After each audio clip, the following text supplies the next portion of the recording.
Welcome back, everybody, for episode 2 of Left Opposition. I am Eamon, And I'm Reed. and today we are going to talk about Zoran Mondani's win from the perspective of going over an article by Bhaskar Sankar in Jacobin magazine called "The Goal of Socialism is Everything." We're also going to take a look at the election itself, and maybe we'll start there and see what we can glean from some of the results.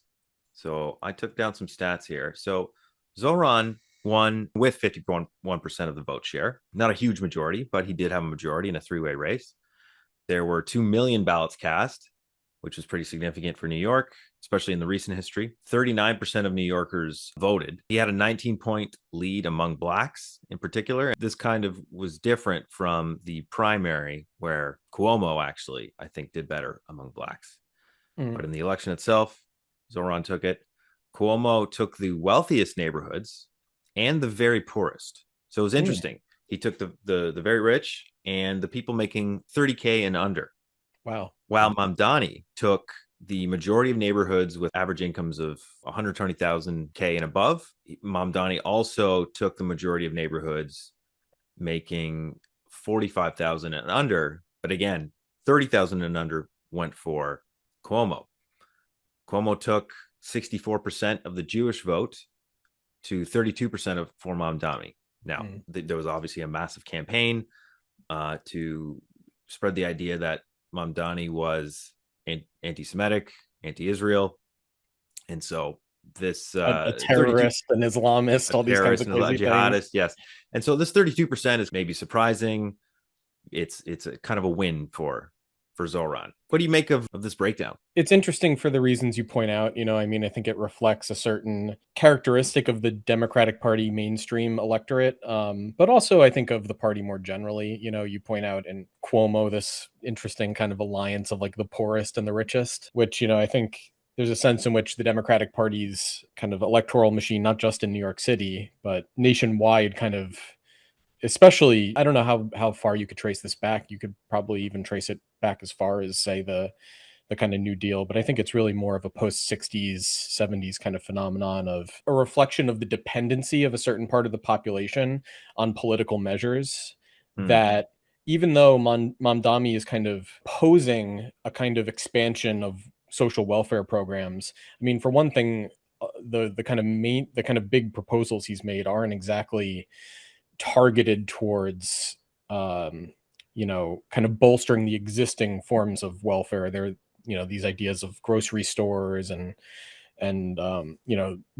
free buses and things like that. It's not quite the same as kind of the subsidization of poverty type measures that Right. are kind of more kind of identified with, especially like the war on poverty programs of the kind of LBJ Great Society era. Yep. But there is this, and this is kind of something that's also maybe reflected in on a more national level, in terms of this kind of hardened base of support amongst kind of black communities for Democratic politicians, among others. Communities that are highly, not that this is necessarily specific to black communities, but there has been a kind of, as like, for example, Adolph Reed will point out, there has been a kind of emergence of a political class of sort of community managers, so to speak, or intermediaries between, kind of communities and the ruling establishment of society and the state Right. and the corporate world, for et cetera. And this can often be broken down on racial lines, but in general, it's a matter of kind of preserving existing kind of networks of patronage through political support, politically funded social programs, and even politically funded NGOs and things like that. That very impoverished communities can be very dependent upon. So I think there is a sort of idea that the people more dependent are actually less willing to see things shaken up, in a sense, because Right. they're more reliant on the establishment kind of staying the way it is.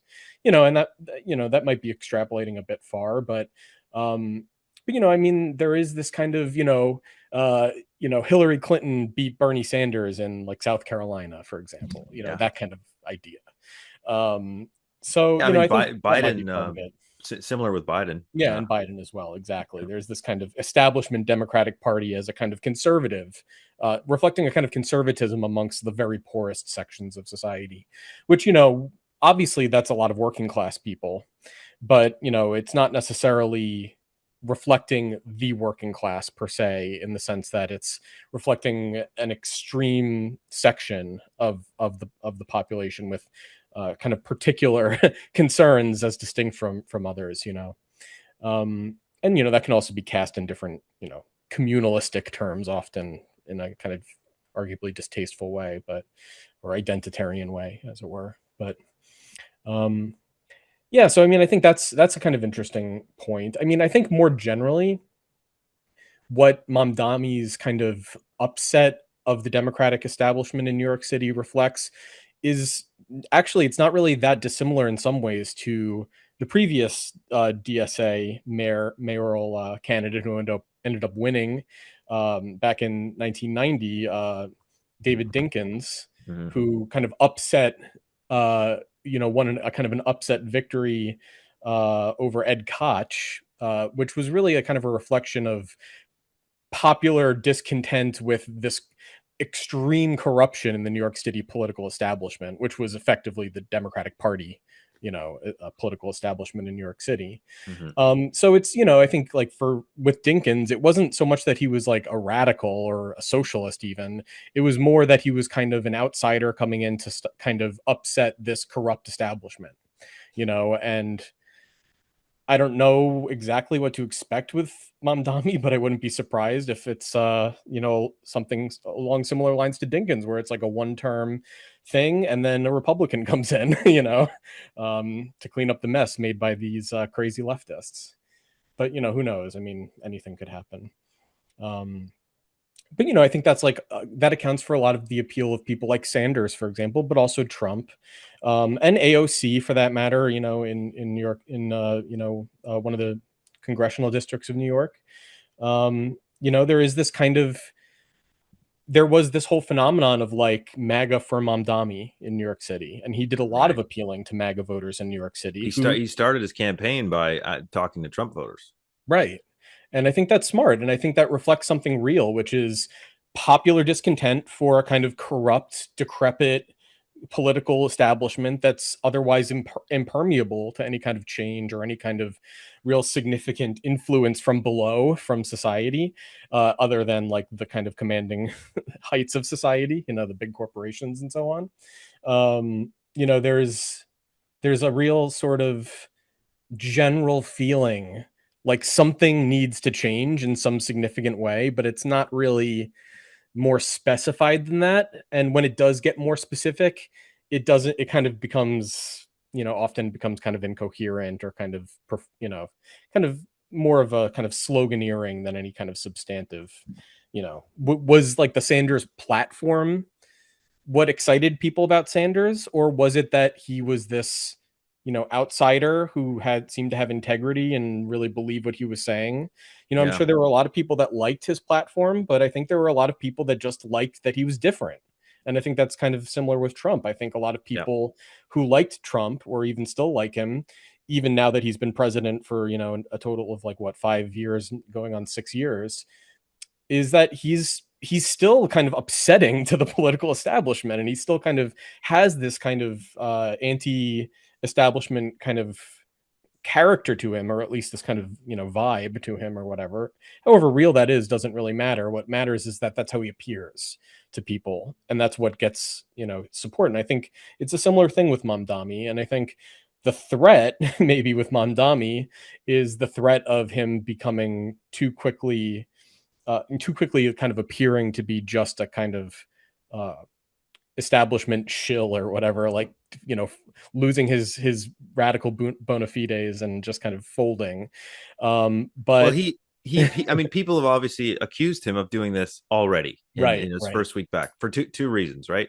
Maybe three. He had the meeting with Trump, the Trump Donnie summit that went wildly well in many people's eyes. Mhm. And the his refusal to back, I think, like a counselor from the DSA Mhm. to oppose Hakeem Jeffries, I believe it was, Hmm. and I think that there may have been someone else. He I they think were he didn't he keep on or say he was going to keep on the police commissioner or yeah something. I think there was a lot of yeah. upset about that as well.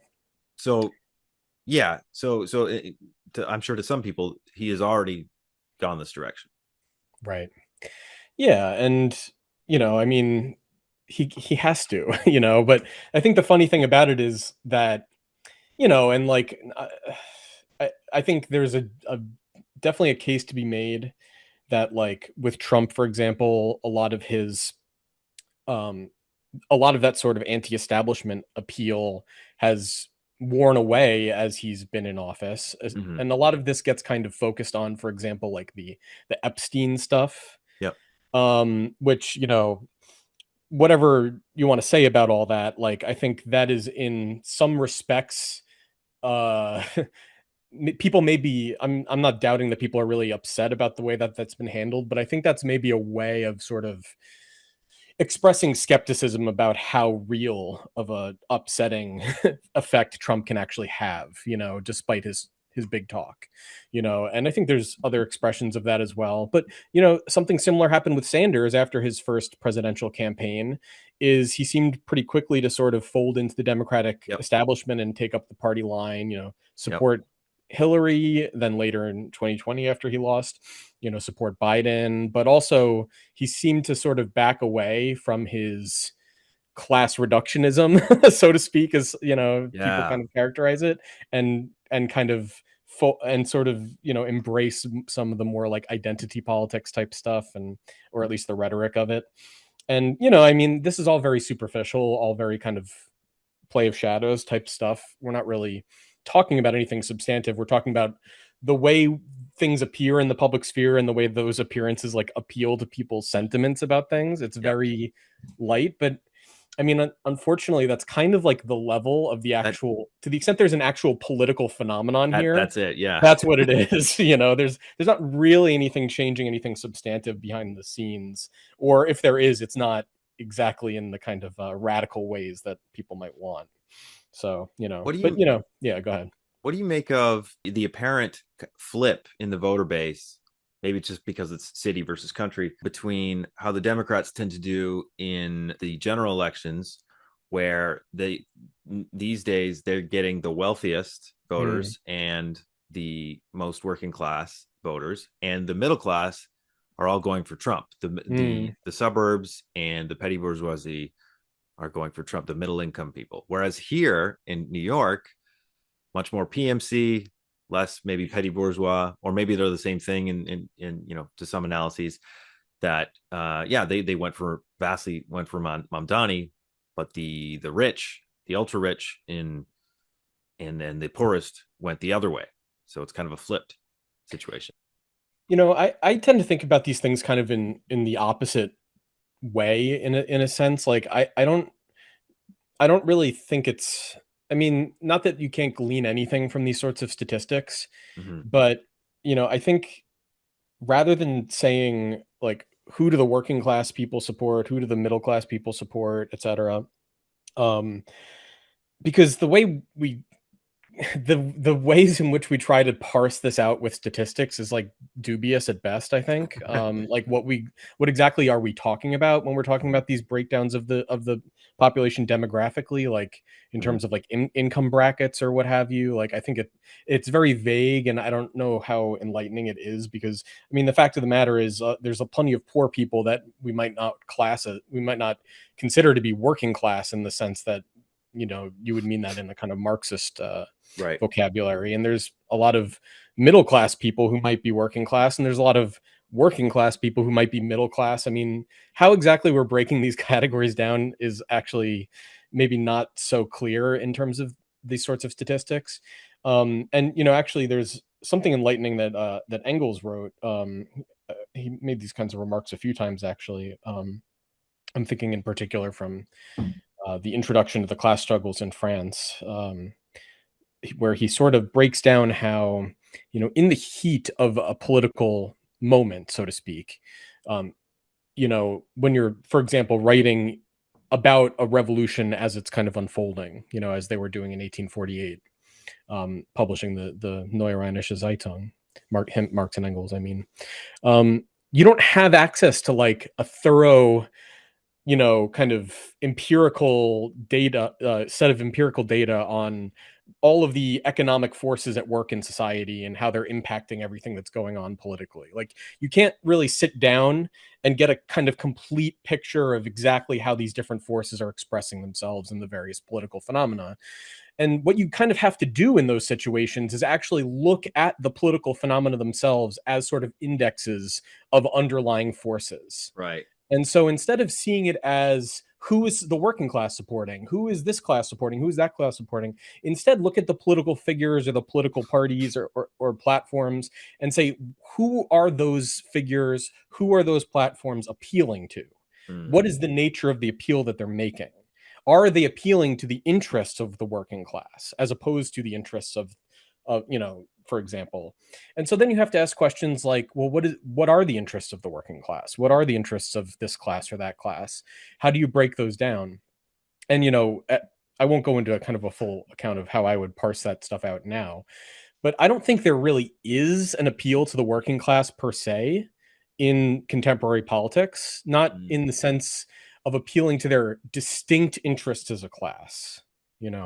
I think to the extent that the interests of working class people are appealed to, they're appealed to in kind of nondescript form, in a kind of nondescript way, as sort of as of a kind with the interests of the rest of society. Yeah, Like, right. for This is for good for example, like, everyone. This is good for the yeah, people. or even where it does get a little bit more specific, like say when they talk about jobs, because of course it's in the interest of the working class for there to be jobs available, and kind of more specifically for the demand for labor in the labor market to be stronger than the supply of labor in the labor market. That's a favorable condition for working class people. That means you're going to be able to get higher wages, right? And not to mention, not fall into unemployment, or not as easily fall into unemployment, and so on.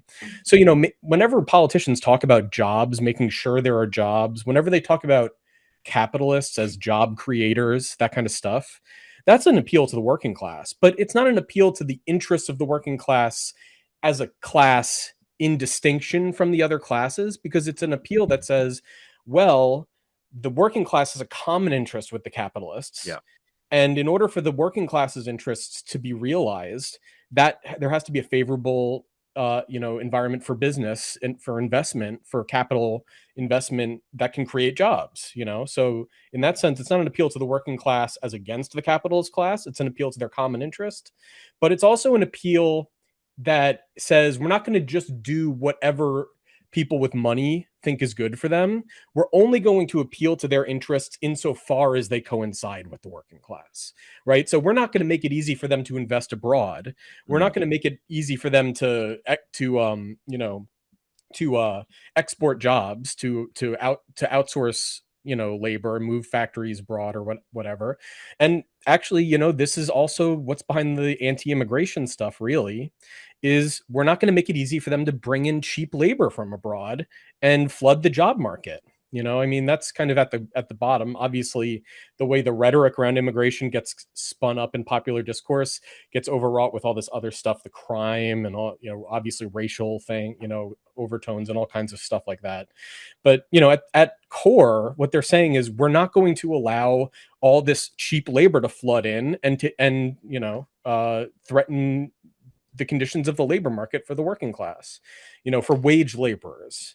So so it makes it a little difficult to parse, like, who's appealing to really, the Democrats and the Republicans both have to make appeals to the working Yeah. class, but neither of them does it in a sense that they're appealing to the distinct interests of the working class.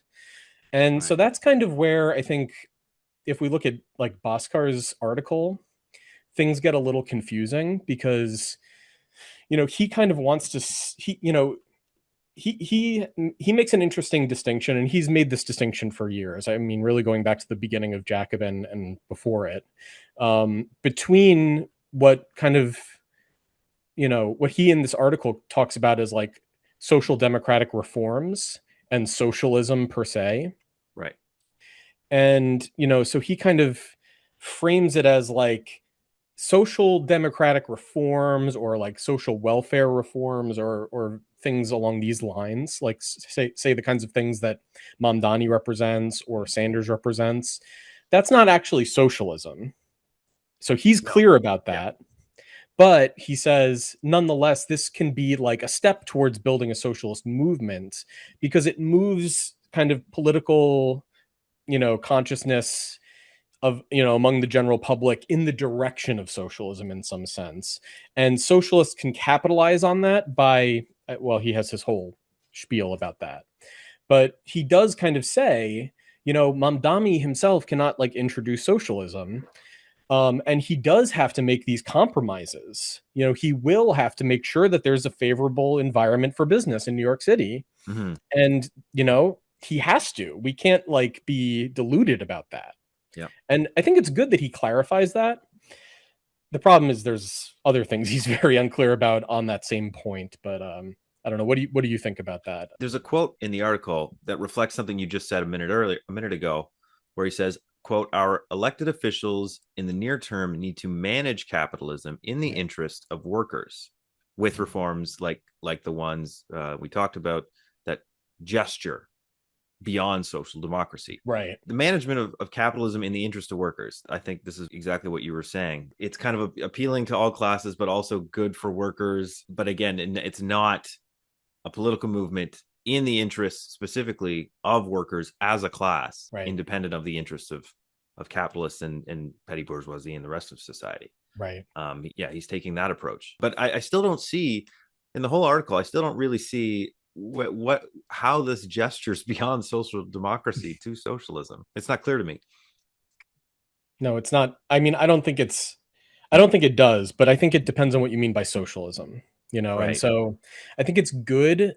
I mean, as far as it goes, I think it's good that he himself is clear that these are different things, that we're talking about different things when we're talking about these kinds of reforms and the kinds of politicians that champion these kinds of reforms. And he even says, like, Bernie Sanders might say that, like, Scandinavia is socialism, Yeah, or it's that not. Sweden is socialism or whatever. Or, I mean, Sanders even went so far as to say the New Deal was socialism during his first campaign. He's at least good enough to say, well, they may say that that's socialism, but we mean something different. Mhm. But then what he actually ends up meaning by socialism is essentially a form of what Marx and Engels called utopian socialism, and not in the good way. I mean, there were the original utopian socialists who Marx and Engels had a great deal of respect for and thought were very significant for their kinds of, their sort of insights in a very early period of the development of capitalism. They were kind of ahead of the curve in some ways, but they were also had a sort of distorted perspective because of that. And in particular, what limited their perspectives, the original utopian socialist, was that there wasn't yet a developed modern working class, let alone a movement of that class a movement of that class as a class in its own, pursuing its own distinctive interests as a class, politically or otherwise. That didn't really exist when at the very beginning of the 19th century, when the earliest socialists were kind of coming up with their ideas. But more generally, what you could say about utopian socialism as distinct from what Marx and Engels called scientific socialism Mhm. is, pretty simply that what is that I mean, you could say what utopian socialism would mean is like socialism as a kind of vision of a future society to replace the current society, or like a plan Yeah. for how society should be reorganized, or even like a moral principle or set of principles according to which society should be reorganized. In other words, socialism is something to be kind of imposed upon society in some way, some kind of new thing to Mhm. be that is kind of developed in the mind that Yeah. then gets implemented in reality. And not that they're opposed to people thinking about things or coming up with ideas or whatever.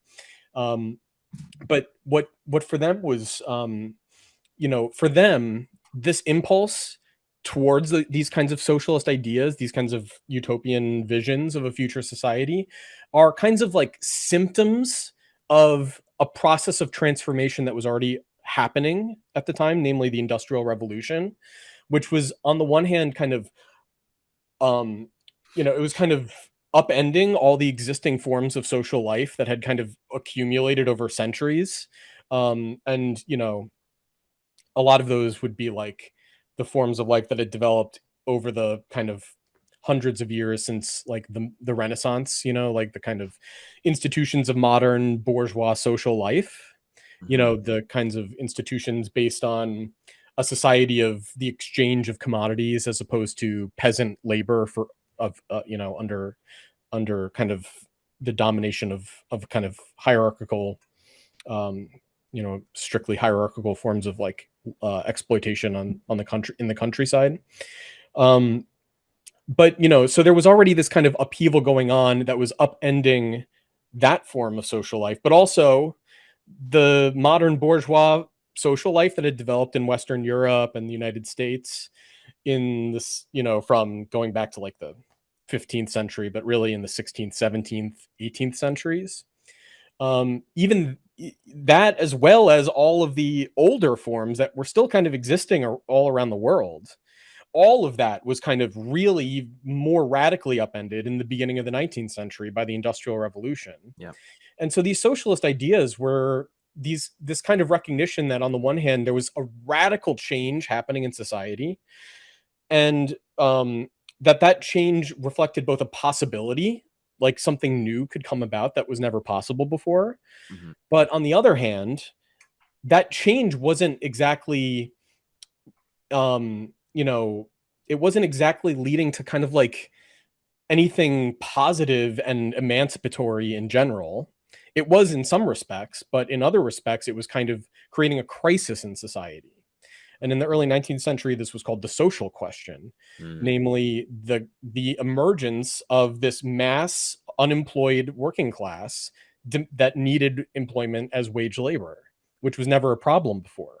It was never this kind of pressing problem that was leading to all sorts of problems in society. It's a problem that especially kind of came out into the open when there was an economic crisis, and capitalism led to periodic economic crises from the very beginning of the 19th century that kind of unveiled this problem that was already kind of there under the surface in the newly emerging industrial cities in England at first, and then Western Europe, United States, etc. And so the socialists kind of saw this problem, and they were saying, well, how can we use the fact that there's this radical transformation of society going on to reconstruct society in a way that benefits everyone? So a kind of rational reconstruction of society, Hmm. um, on the basis of scientific principles, as opposed to just using the inherited traditions that have come down through the ages simply out of a kind of inertia or whatever. Right. And that whole way of thinking about socialism was obviously like, there's obviously a good reason why people thought about it that way, but Marx and Engels, their perspective was, that's not really a scientific way of understanding society, because society isn't something that you simply, it's not it's not already based on some kind of idea that you can just replace with another idea or something like that. Society is a natural phenomenon that evolves in history. And so in order to understand where this impulse for a socialist reconstruction of society is coming from, you have to look at the forces at work in society that are driving it to change. Hmm. And you have to look at where those forces are leading. And so for them, scientific socialism didn't mean coming up with some vision of a new society to impose in replacing the old one, but bringing to consciousness, scientifically bringing to kind of consciousness for society this ongoing process of social change that's already unfolding, and in a sense making society aware of itself. So in that sense, socialism would be, um, not a new form of society, but a new phase of social transformation, a new phase of social revolution, namely a process of social transformation that's guided consciously by society itself, as opposed to kind of unfolding behind the back of society.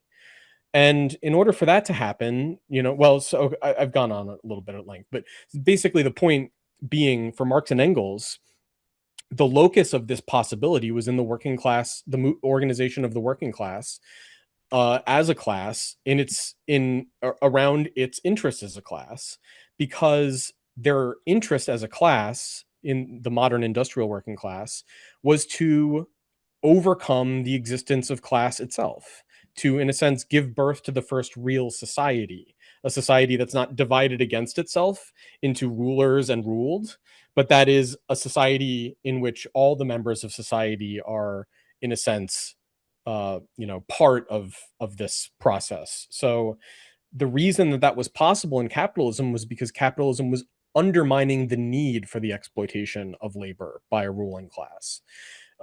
That's kind of what was unique about capitalism. And that was what was unique about the struggle of the modern industrial proletariat, is that their problem, the problem they had to confront, was the fact that their own position in society was becoming obsolete because of the accumulation of capital, the development of the productivity of the forces of production.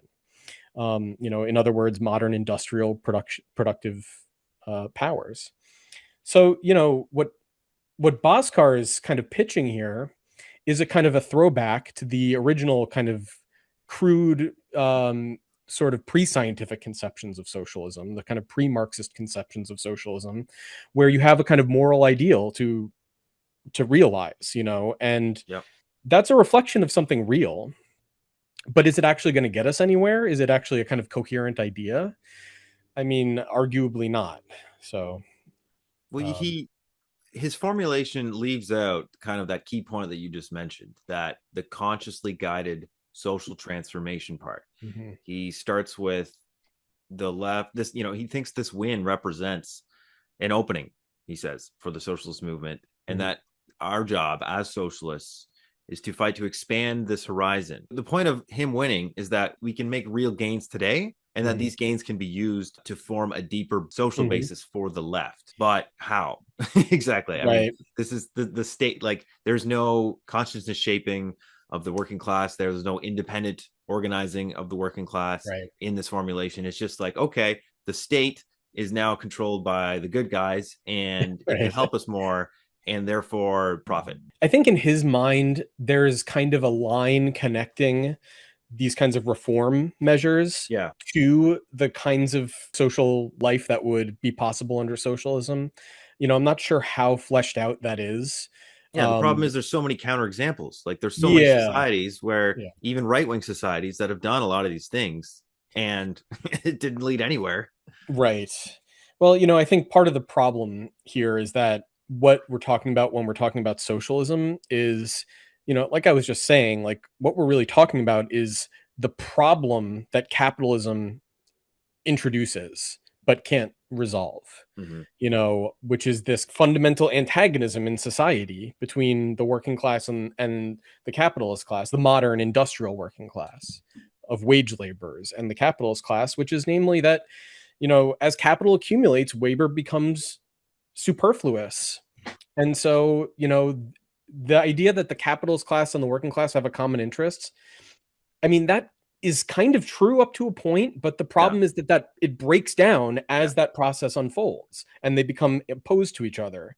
Um, and I mean, this is still an obvious problem. I mean, whenever people talk about automation, whenever people talk about, I mean, now obviously there's a lot of talk about this around AI, but it's not just about AI. And people have talked about this for hundreds of years now, going back to the turn of the 19th century. But we still talk about it as if it's a new problem that's just suddenly emerging, as if we Yeah. haven't been struggling with this problem for literally hundreds of years now. And the problem is that it's not like an absolute elimination of labor or something like that. Whenever labor becomes superfluous, it's not like that, well, there's just no more jobs. Yeah. New jobs emerge, but Yeah. that doesn't change the fact that there's a fundamental conflict that arises as a result of that. And that, no matter how many new jobs you create, it can never make up for the fact that you've already eliminated the need for labor in the existing, the labor you've eliminated is never going to become necessary again. You need to create new opportunities for capital investment to create new jobs, essentially, or some alternative to employment by the capitalist enterprises and so on. So that then you get all kinds of schemes for, state-based employment or what have you. But so one thing that Bhaskar kind of says to kind of differentiate these social democratic reforms from his idea of socialism is he kind of contrasts the populism of like a Mamdani, but also like a Bernie Sanders. Hmm. But he, I mean, arguably you could say this sort of redounds to people like Trump or like the sorts of right wing populism in other parts of the world as well. Hmm. Um, that it captures a real sort of discontent in society. It captures in some maybe obscure form, like, or it reflects in some obscure form, like a need in society for something that is currently not being, a need that's not currently being met. Um, and he says, I'm, in the article, he says, I'm grateful we have one of the greatest kind of populist figures. He kind of identifies this populism with like a leader, a Yeah. great leader that inspires the masses, but doesn't maybe inspire them to do things for themselves so much as look for help from above. I think that's kind of the gist of his sort of critique there. Right. It Good doesn't point. really he doesn't really flesh it out here, but I think that's maybe kind of part of at least what he's talking about. But he says what we need instead is leadership that says that the interests of the working class majority are distinct from the interests of the capitalist elites, and that we need to organize around those interests to win not only a better distribution of wealth within capitalism, Yeah. but a different type of society altogether. And so that sounds nice in a way if you're looking for something Marx-ish, Yeah. but at the end there, when he says we need a different type of society, I think that kind of gives away uh what I was talking about earlier in terms of this utopianism, like thinking about it in terms of a new type of society. So he also invokes negatively, critically, this slogan of Edward Bernstein, who he refers to as, I think, like the father of reformism, Hmm. that the with respect to the socialist movement, the goal is nothing and the movement is everything. Everything. Hmm. And so he kind of opposes this reformism, this Bernsteinian kind of reformism, by saying that actually we do need to keep the goal in mind. But for him, the goal is this new type of society, this Yeah. kind of better kind of society that's more, he says he doesn't want to cast it in moral terms, but he actually does end up casting it in moral terms, in terms of like more just, more equitable, etc. And it sounds nice, and I think we would all kind of agree with the sentiment, but the sentiment is all that it has. It's only sentiment. And so when Bernstein said that, he was famously rebutted by Rosa Luxemburg in her pamphlet Reform or Revolution, Tremendous pamphlet. which is still very much worth reading. And so she says in that pamphlet, and this isn't just her idea, this is the kind of mainstream understanding against Bernstein, that the goal is not, like in Boskar's terms, it's not like a dream of like some future society. That wasn't what the dispute was about. Bernstein wasn't saying we should give up this vision of a future society. In Hmm. fact, if anything, he kind of he kind of regressed to thinking about socialism in those terms, in Hmm. terms of like the kind of society that will emerge in the future.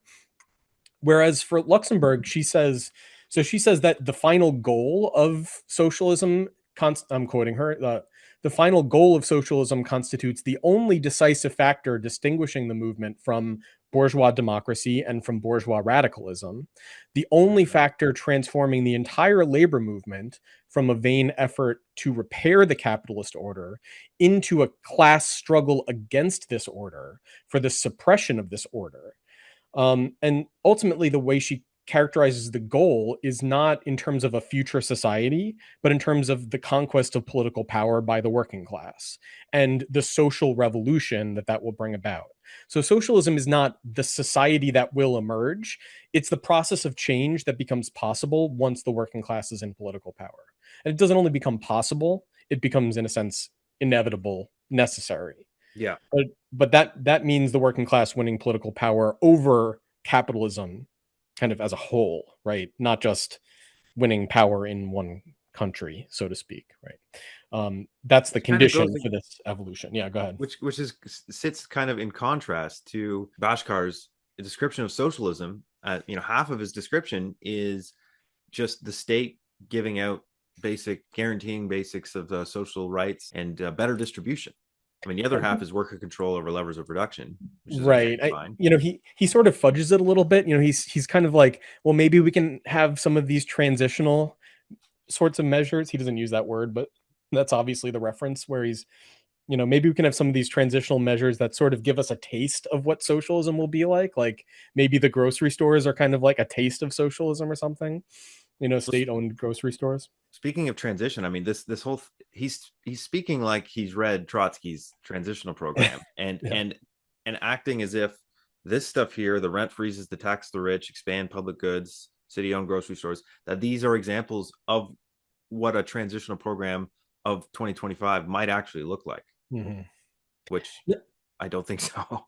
Well, I mean, maybe not. I mean, I think this is sort of the kind of question that is like sort of beyond our scope at present. If we go back to the 30s or earlier, the 20s, the teens, going even back to the late 19th century, the kinds of demands for reforms that the working class was raising and that the socialists were sort of taking up and critically taking up, not necessarily taking up directly, but sort of taking up with an eye towards what their kind of real substance is. Like Marx, for example, will say that what's significant about the working class demanding like cooperative factories, and like state support for cooperative factories isn't that demand itself, it's what it reflects, namely, or another example, the working class demanding the right to work, which back then meant state guaranteed employment for the unemployed. Mm-hmm. What that reflects is not that particular reform is necessary. It's that the working class is beginning to recognize their need to take power over the conditions of their own employment.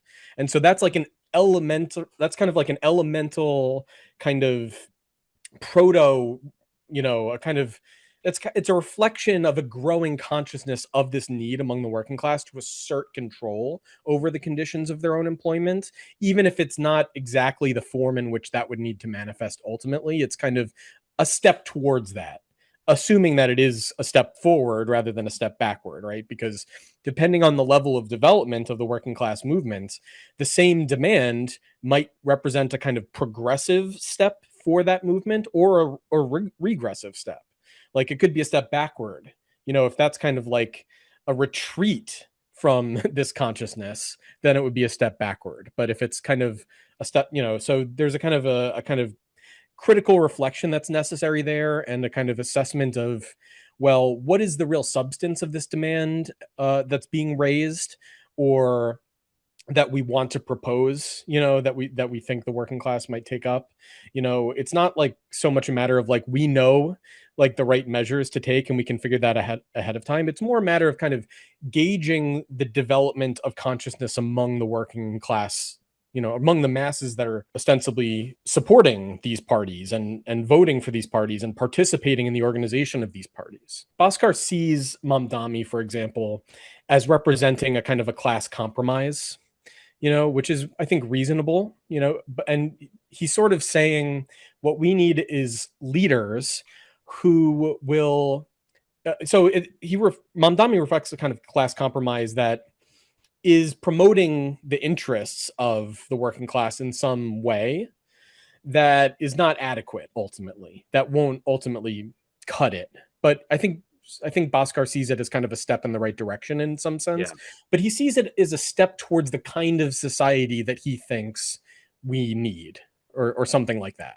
And maybe he thinks it's a step towards the kind of society that most people would agree that we need. And maybe he's right about that, but what he's not looking at really in a kind of adequate way, I would say, is the question of how do we get to the point that the transformation of society is actually at issue, in the sense of realizing the kind of society that we think we need. How does that actually get on the table? And for Marx and Engels, that question is a question that is posed by the class struggle. by the struggle of the working class for political power. And that's because the fundamental obstacle standing in the way of the conscious transformation of society by society itself is this division of society into classes. And so only by addressing that problem and overcoming that division of society can this kind of evolution of society towards, the emancipation, this kind of full emancipation of all individuals actually unfold. That's like the social revolution. But for Bernstein, Bernstein's problem was that in posing the working class party, which they had a working class party, in posing this party as struggling to win power, and to, in a sense, conquer political power in the sense of like winning power exclusively, so in the United States, for example, like winning not only control over Congress, but also the presidency, for example.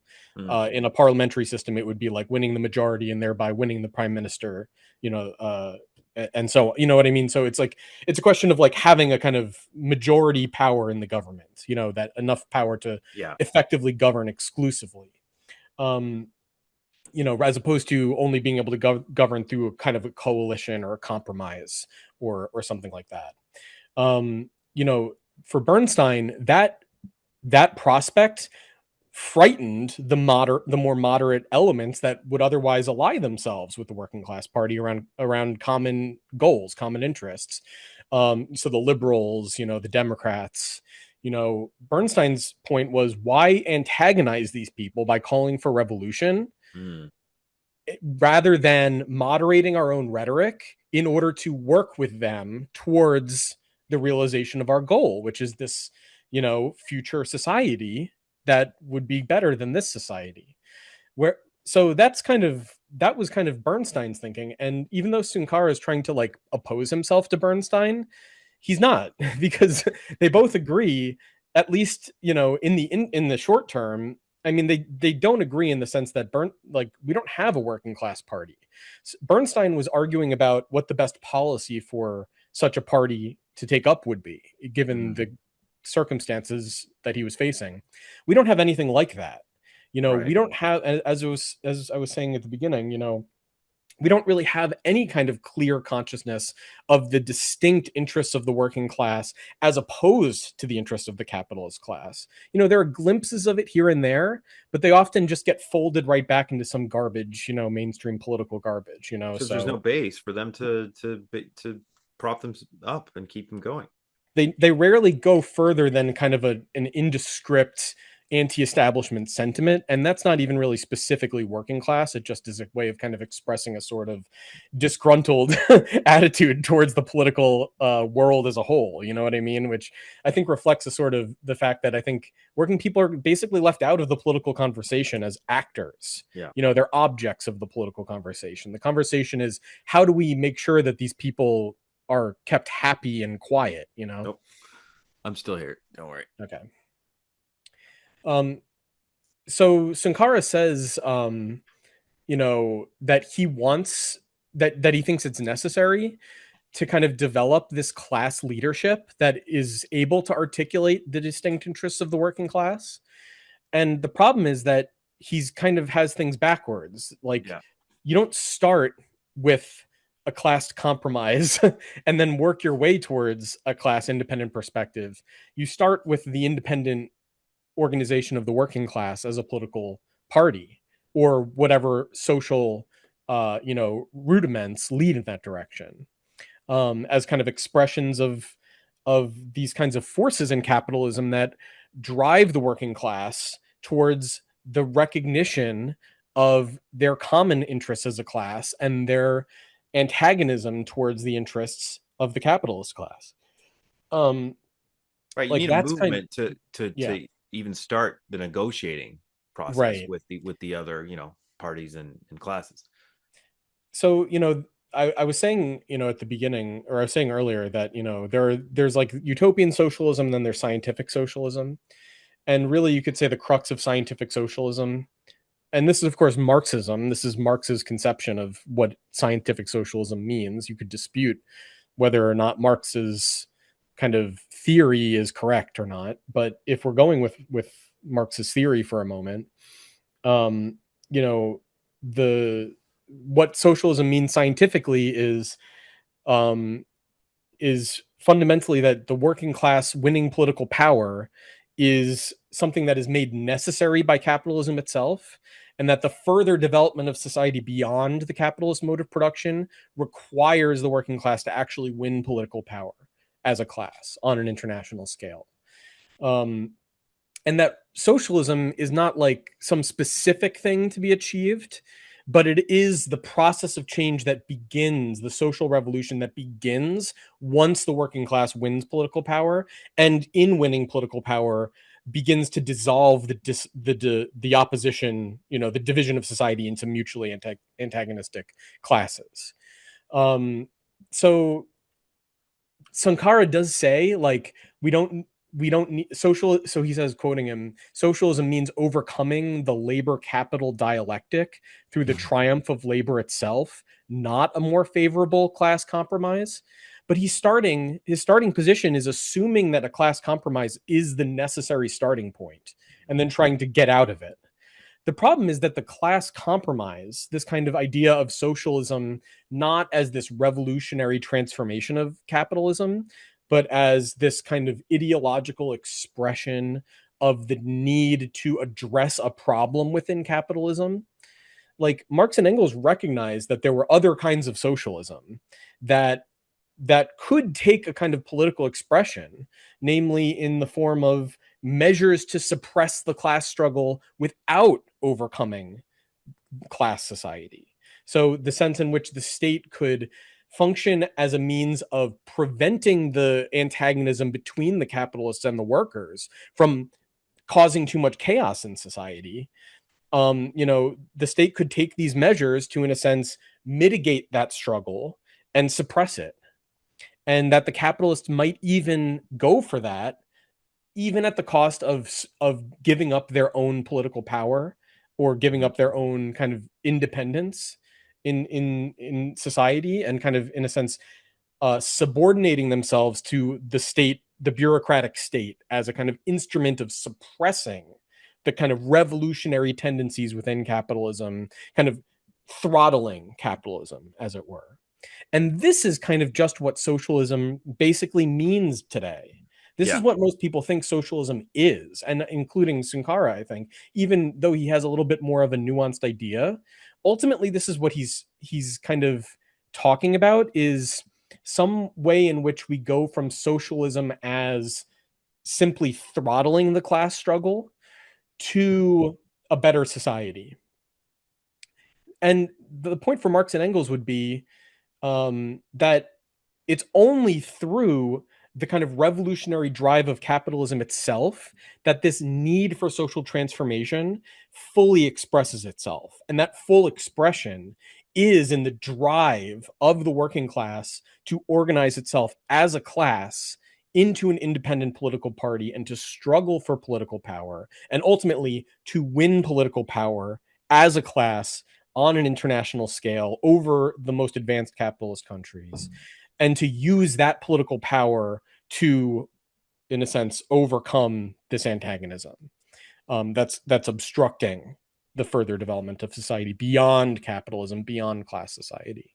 I wonder if you think that this Jacobin DSA strategy of socialism through reformism, if there's anything redeemable in it. Can you imagine a way or a set of policies or strategies where, in fact, someone like a Zoran, like a Bernie, like a Corbyn could rise to the top and impose situations, create conditions wherein the working class was better situated to actually become conscious and organize itself independently? Not quite in that way that you're meaning, I don't think. In the sense that, I think that, um to the extent that there's, so to speak, like a progressive face of capitalist politics, and I mean progressive in like the small p sense of like potentially pointing towards Right. socialism in the future, not progressive in the mainstream sense of progressivism, which I think is actually ironically not progressive at all, but regressive and reactionary. Hmm. in the sense of what I was just talking about, this kind of throttling of the development of capitalism, and hence the throttling of the class struggle, or the suppression of the class struggle. In other words, the suppression of the need of the working class to assert its interests independently through independent Yeah. organization. Um, I think in that sense, the actually progressive side of capitalist politics is actually what you might call, well, like what Luxemburg referred to as, in the quote I read, um, she said, without our ultimate goal, namely the conquest of power by the working class, there's nothing separating our movement from bourgeois radicalism and bourgeois democracy. Mm. And I think in that sense, it's bourgeois radicalism and bourgeois democracy that is the progressive aspect of capitalist politics. Now, when there is an actual working class movement and party that's threatening the capitalist class by threatening, to potentially win political power, or at least to kind of cause problems by existing, um, even if they don't take that threat seriously, in the sense of winning power, it's still a problem potentially. Um, Once the working class, kind of asserts its interests independently as a class, and this is the lesson of the 19th century, then that drives the kind of bourgeois radicals to abandon their radical position and to kind of side and essentially to become conservative, Right. and to at in the extreme to subordinate themselves to the reactionaries that they had been opposing. So in our contemporary jargon, like the bureaucrats, so the bourgeois radicals are very like anti-bureaucracy, at least rhetorically. How substantive that is dubious, at best, but at least the rhetorical appeal, to this kind of elimination of this concentration of power in this unaccountable elite at the top of society, whoever they are, these faceless bureaucrats and their faceless masters. Hmm. The idea that power should be in the hands of the people, that the common people and their consciousness of their interests should be the driving political force, even if it's unrefined, even if it's unscientific, even if it's stupid, even if it's ugly. The sense that the forces of society should be unleashed rather than being kind of controlled in a kind of systematic way. Managed and administered. Yeah. That is in a sense, I think, the positive aspect, and that doesn't necessarily have to take the form of what we might associate with those sorts of things. Like obviously there's this idea of a kind of anti-welfare state politics as being, right wing or whatever, and there's reasons to think of it that way, but it's not like about being opposed to the welfare state per se. It's about being opposed to the bureaucracy. Hmm. And the fact of the matter is that welfare measures are one means amongst many by which the bureaucratic apparatus of the state seeks to control society and mitigate the problems that arise within capitalist society. Um, so it's not about like taking people's welfare away. It would be about like, say, democratizing the existing forms of social, programs or what have you. But leaving aside like how we could parse this in those terms, in general, I think when there's a sort of a democratic radicalism reflecting popular discontent with the political establishment, even though that isn't socialism, and we could even say that that's populism in a sense, even though that's not socialism, it doesn't point towards socialism per se, but it does point towards, in a sense, um it does, I think, point towards the my way of thinking about this is that it reflects that there are kinds of forces in society that want to be unleashed, and ultimately those are like the forces of capital accumulation. But when capital accumulates, it also intensifies the antagonism between the capitalist class and the working class. And so even if the working class is like kind of caught up, at least in some part, in a kind of anti-establishment populist democratic, politics, like popular democratic politics, um, a sort of general anti-establishment sentiment or something like that. Um, it's not that that points towards socialism in terms of the kinds of reform measures it might be demanding being somehow socialist measures. Like that doesn't really matter.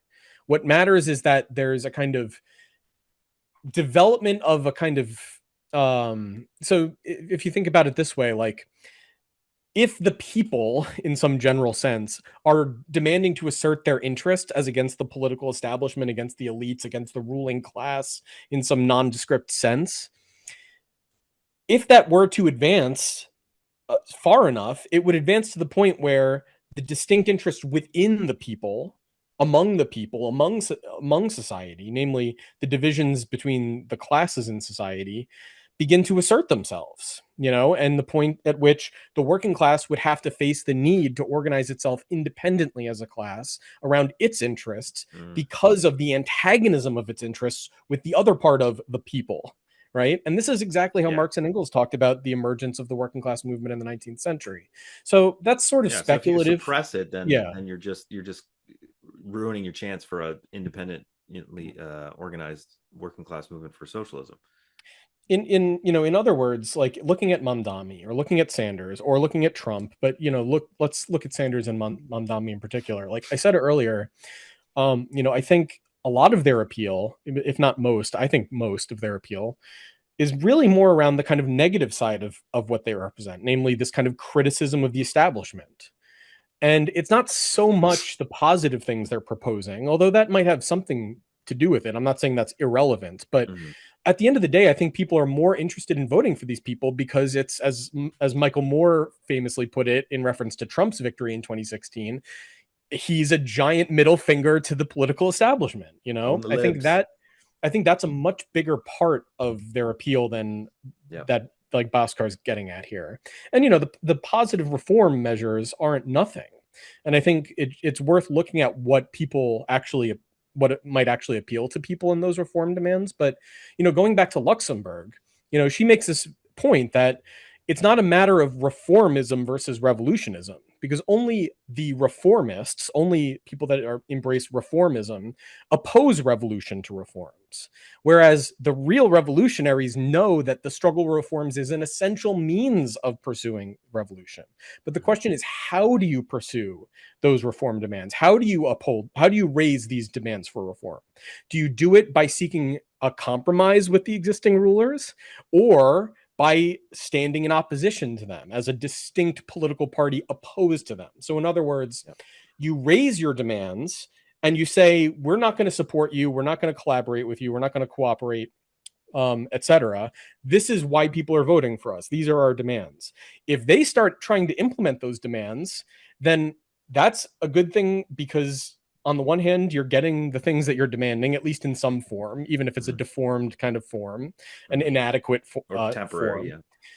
Yeah. But then the opposition party can say the only reason they're doing that is because we are raising these demands. Therefore, you should be supporting us. And for that matter, they are trying to implement these demands, but look how they're screwing it up. Look, they're not doing everything. They're not going all the way. They're not doing everything that's necessary. They're mismanaging it. They're corrupt. They're et cetera, et cetera, et cetera. So there's a different approach to struggling for reforms than simply going in with the political establishment and trying and essentially begging them to implement this and that measure. And that's really what Mamdani, for example, represents in that positive capacity, because all he can do is hope that he can pitch some of this stuff in a way that it will appeal to the actual centers of powers in society, which is not the elected office. And it's not even really the state, although the state is a part of it. It's really the accumulated capital of society that is embodied in the corporate world, but also in the state as itself a kind of accumulation of capital, and is, in a sense, the central organ of the capitalist class. And he might succeed in doing that. He might, but I think I would look more towards, I mean, I don't think there's anything to really look towards in a concrete sense of like a possible road to socialism at present. But what I do think is that there's been nonstop expressions of this kind of what you might call a kind of democratic radicalism from below, even if it's kind of very crude and very vulgar and very unrefined, certainly not very well articulated in class terms, at least modern class terms, so to speak, um, in terms of the distinct problems of modern industrial society, it's not that far off from it.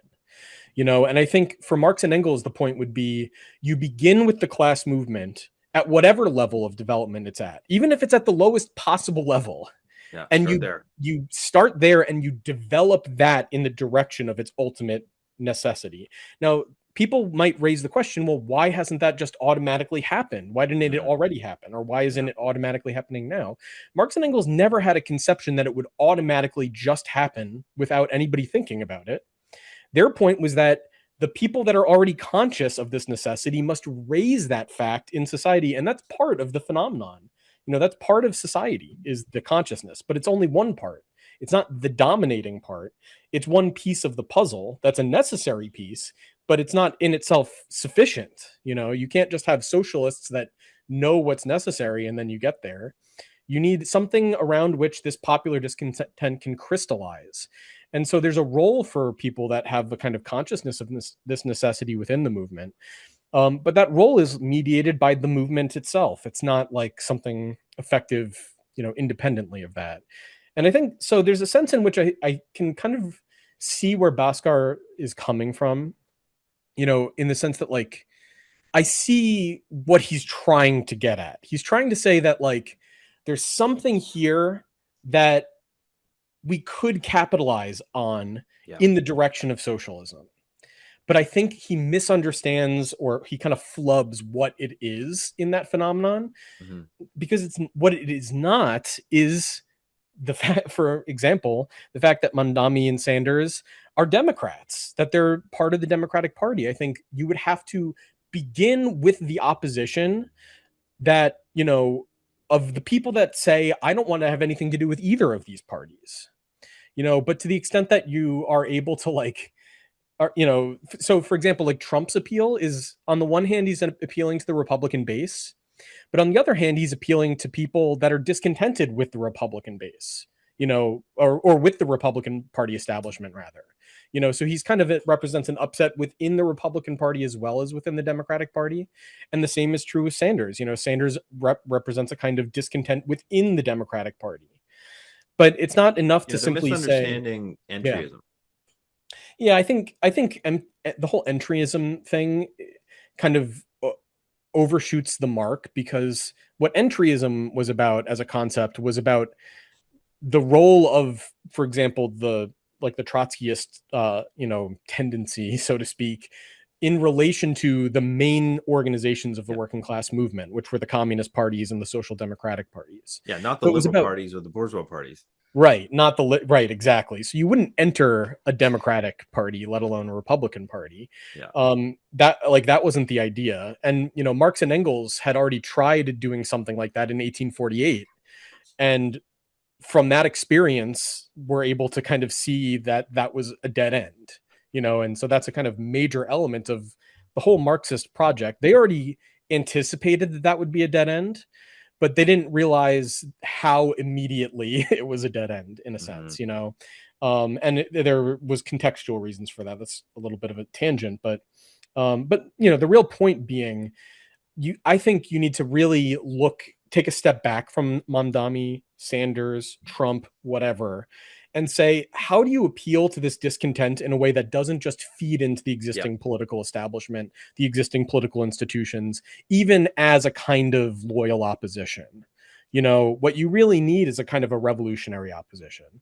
And by that, I don't mean like throw Molotov cocktails and stuff like that. I mean revolutionary in the sense of, like, the people reclaiming power over the government, that kind of idea, like Over the state. democratic revolution, in the sense of, there's an unaccountable elite, an unaccountable bureaucratic, system, and the people in society are locked out of it. And how do we, even Sanders has this rhetoric of, like, political revolution. And I think that there's something to that. It's just the way it gets kind of folded in to, let's go back to the New Deal, let's go back to the Great Society, let's go back to this and that. It completely washes out the actual significance, which is that the people that are kind of tuned into the sentiment aren't like nostalgic for these old political, things. They may be in some like small ways, but what I think the appeal really represents is this kind of more general nebulous feeling that there is something fundamentally wrong in the way society is currently organized. And that's not really a good starting point for politics at all, but it is maybe a good starting point for critically clarifying what that problem actually is. All right, that might be a good place to leave it for today. Thanks for watching, everybody. We'll try for episode 3 next week and see you later.